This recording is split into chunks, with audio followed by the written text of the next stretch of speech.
जय जगन्नाथ राखी पूर्णमी की नहीं द्वंद्व आपंकर दूर निश्चित भाव में करने दरकार क्यों दिन बांधे आपण मैंने राखी अनेक 27 तारिख दिन कहला बेले अनेक 28 तारिख दिन कहते तेणु ये आपंकर द्वंद्व उपज कि आपको कहूँ स्पष्ट भाव में जे कि राखी पूर्णमी आम श्रावण पूर्णमी को राखी पूर्णमी राखी बंधन बोली कहू आउ यही राखी बंधन शुभ मुहूर्त में करने दरकार किंतु आपंकर 27 तारिख पूर्णमी तिथि 9:07 पर आरंभ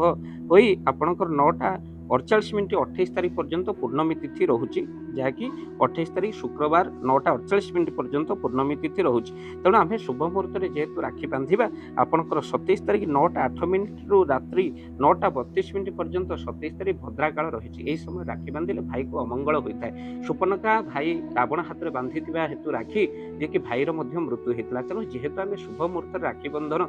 कर नियम अच्छी तेणु आपण मैंने मन रखी था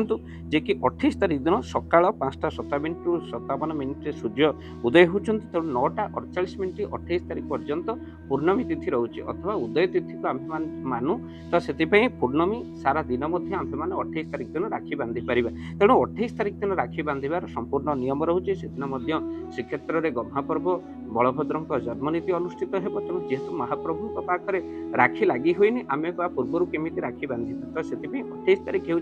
सबुठ शुभ मुहूर्त तेणु 28 तारिख दिन आप राखी बांधि भाईर मंगल मनासतु। जय जगन्नाथ।